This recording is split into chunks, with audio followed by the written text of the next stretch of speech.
అందరికీ నమస్కారం అన్న.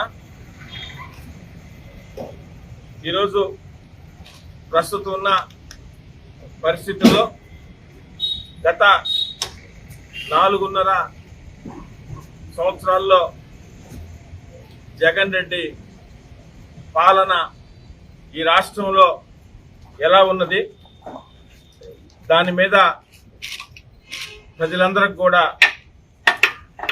చెప్పాల్సిన బాధ్యత ఒక ప్రతిపక్ష పార్టీగా తెలుగుదేశం పార్టీ తరఫున మీ ద్వారా ప్రజలందరికీ కూడా తెలియజేయాలనే ఉద్దేశంతో ఈరోజు ఈ విలేకరుల సమావేశం ఏర్పాటు చేసుకోవడం. రాష్ట్రంలో గత 4.5 సంవత్సరాలుగా ఈ వైఎస్ఆర్ కాంగ్రెస్ పార్టీ పాలన దోపిడీలతో, దౌర్జన్యాలతో, దుర్మార్గంగా ఒక విధ్వంసం పాలన. ఏది మాట్లాడినా పోలీస్ కేసులు పెట్టి భయపెట్టి ప్రజలందరినీ కూడా నయవంచన చేస్తూ పరిపాలన సాగిస్తున్న విధానం మనమందరం కూడా చూస్తూ ఉన్నాం.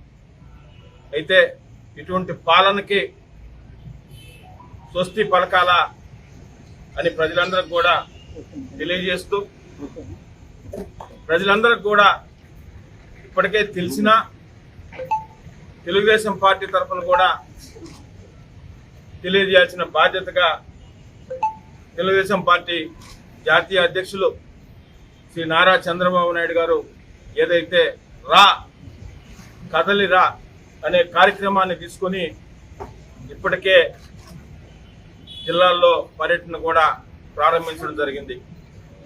ఆ రోజు అన్న ఎన్టీ రామారావు గారు తెలుగుదేశం పార్టీ పెట్టినప్పుడు రా కదిలిరా అనే కార్యక్రమం తీసుకుని ఆ పిలుపుతో యావత్ ఆంధ్రావని తెలుగు ప్రజలందరూ కూడా జేజేలు కొట్టిన విషయాన్ని ఈ సందర్భంగా మీకు అందరికి కూడా తెలియజేస్తా ఉన్నాం. అదేవిధంగా ఎప్పుడూ లేని విధంగా స్వాతంత్రం వచ్చిన తర్వాత ఎప్పుడూ లేని విధంగా ఈ రాష్ట్రంలో అన్ని వర్గాల ప్రజలను కూడా జగన్మోహన్ రెడ్డి చెప్పేవారు, ఎక్కడ కులం చూడం, మతం చూడం, ప్రాంతం చూడం, అన్ని వర్గాలకు కూడా సమన్వయం చేస్తామని. అదే చేస్తున్నారు ఆయన. ఎక్కడ కులం చూడటం లేదు, మతం చూడటం లేదు, వర్గం చూడటం లేదు, అన్ని వర్గాలను కూడా పట్టి పీడిస్తూ ఈరోజు ఆంధ్రప్రదేశ్లో పాలన సాగిస్తున్నారు.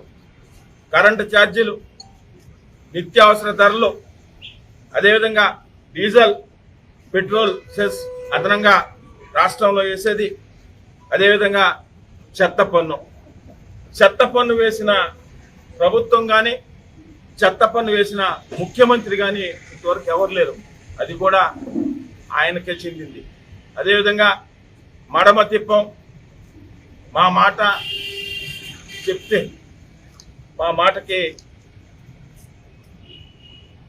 అంత విలువ ఉంటుందని చెప్పుకునే జగన్మోహన్ రెడ్డి ఏదైతే ఎలక్షన్స్కు ముందు మద్యపాన నిషేధం చేసి మీ దగ్గరికి వస్తానని చెప్పిన మాట బహుశా ముఖ్యమంత్రి గారికి, జగన్మోహన్ రెడ్డికి గుర్తులేనట్టుంది.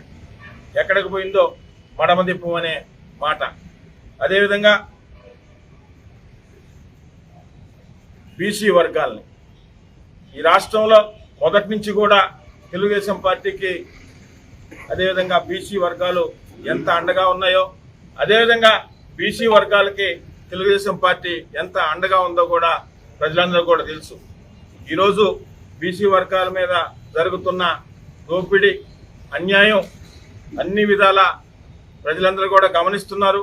అదేవిధంగా బీసీ వర్గాలు కూడా గమనిస్తున్నాయి. ఇవన్నీ దృష్టిలో పెట్టుకొని రేపు తెలుగుదేశం పార్టీ, జనసేన ప్రభుత్వంలోకి వచ్చిన తర్వాత వారందరికి కూడా ఎస్సీ ఎస్టీ ఏదైతే చట్టం ఉందో, అదేవిధంగా బీసీ రక్షణ చట్టం కూడా తెస్తామని కూడా మాట చెప్పిన విషయం ఈ సందర్భంగా మీకు అందరికి గుర్తు చేస్తూ, బీసీలకి ఎస్సీలకి ఎంత అన్యాయం చేశారో చెప్పాలంటే చాలా ఉన్నాయి. కానీ ఒక చిన్న ఉదాహరణ, ప్రస్తుతానికి నెల్లూరు రూరల్ నియోజకవర్గంలో సంబంధించిన ఒక విషయాన్ని మీ ద్వారా ప్రజల దృష్టికి తెలియజేస్తున్నాం. 2021 జూన్లో కొండాయిపాలెం దగ్గర ఏదైతే బీసీ భవన్ దాదాపు 5,45,00,000తో శంకుస్థాపన చేశామో, ఆ రోజు శాసనసభ్యులు శివరెడ్డి గారు తిరిగి దాన్ని శాంక్షన్ చేయించి ఫౌండేషన్ వేస్తే 89 లక్షలు, దాదాపు 90 లక్షల రూపాయలు పని చేస్తే ఇప్పటిదాకా ఆ డబ్బులు ఇవ్వక ఆ కాంట్రాక్టర్ కోర్టుకు పోయి ఉన్నారు. ఆ బీసీ భవన్ ఎక్కడ వేసిన గొంగలు అదేవిధంగా ఫౌండేషన్ వేసి అలాగే వదిలేస్తున్నారు.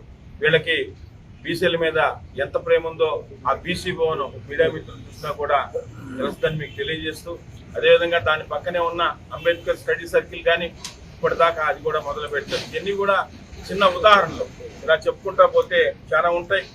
అదేవిధంగా పంచాయతీరాజ్ వ్యవస్థని ఈ రాష్ట్ర ప్రభుత్వం పంచాయతీరాజ్ వ్యవస్థను ఎలా నాశనం చేసిందో కూడా మీకు అందరికి కూడా తెలిసిన విషయమే.